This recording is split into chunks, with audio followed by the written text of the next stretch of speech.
At least one local group is looking at how to help migrants who may be bused here from New York City in the coming days or weeks. Meantime, Republican candidate for County Executive Mark Assini is once again criticizing the current county executive's emergency plan for those who may be asked to house the asylum seekers. Alex Love joins us now from the newsroom with more on all of this. Alex.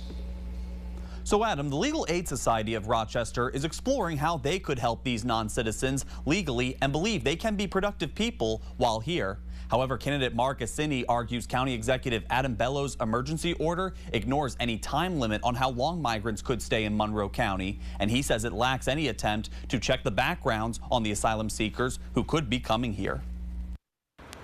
Since the idea was floated by the state to house migrants outside of New York City, candidate Mark Assini is concerned the public safety is at risk. Secretary of Homeland Security Alejandro Mayorkas said in testimony in the United States Senate he can't even determine how many people have gotten through with background checks that actually had criminal histories in other countries. And the simple reason is many of the countries we're dealing with don't have systems that hook into our databases. In County Executive Bellows' emergency order, no hotel or shelter may provide emergency housing for more than 10 people unless the entity submits a plan that's approved by the Department of Human Services.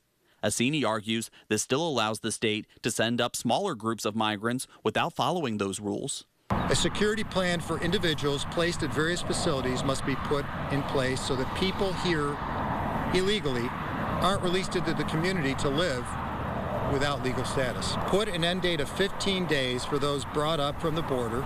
When talking to the Legal Aid Society of Rochester, their supervisor attorney, Omar Mohammed, points to staffing shortages at local businesses being solved if more non-citizens came in, and there's already an extensive vetting process they'd have to pass in order to stay and work. You first need to file the asylum application, and then there's a minimum wait time of 150 days before you can even file for work authorization. And then on top of that, you have the waiting period for Department of Homeland Security to process your work authorization.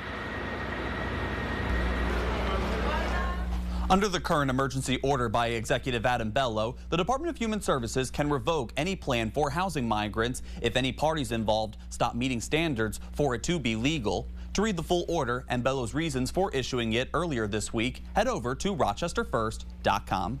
Adam? Thanks, Alex. Monroe County emergency order, it went into effect Tuesday and will remain so until Sunday.